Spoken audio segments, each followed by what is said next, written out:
কিমান আয়োজন গছত কপৌ ফুলিছে নতুনকৈ কুঁহিপাত মেলিছে ঢুলিয়াই ঢোলটো টানিছে পেপুৱাই সকলোৰে কাৰণে নতুনকৈ পেপাৰ লহৰ তুলিছে বাঁহী বজোৱা ককায়ে আকৌ নতুনকৈ বাঁহ এডাল কাটি আনিছে আপোনাৰ বিহুতলিখনত বাঁহীটো বজাব লাগিব নহয় চেনায়ে চেনেহীক কৈছে অ চেনাই তহঁতৰ বিহুতলিত এইবাৰ মই বিহু গাম দেই চেনেহীয়ে কৈছে মায়ে দেখিলে দিবতো মনে মনে চেনেহীয়ে কৈছে এইবাৰ যদি পলুৱাই নিয় তেতিয়াহ'লে মই তোৰ জীৱনৰ কাৰণে বিহুৱতী হৈ যাম তেনেতে ভাবি গুণি আমাৰ ৰমেন ককাইটিয়ে আমাৰ মৰমৰ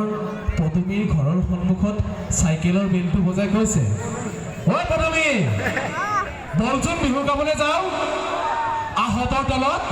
ৰমেনহঁতে তোৰ কাৰণে ৰৈ আছে তেতিয়া পদুমীয়ে ঘৰৰ পৰা কৈছে ৰমেন ককাই ৰচোন অকণমান মোৰ কাৰণে মুগা মেখেলা পিন্ধি আছো আচল কথাটো পদুমীয়ে মাকক কোৱাই নাই মাকে ভাবিছে গাঁৱৰে ল'ৰা মাকে পাকঘৰৰ পৰা মাত দিছে অ ৰমেন বাটাচোন লাড়ু আৰু পিঠা বনাইছো চাহ খাই যাবি অলপমান পিছত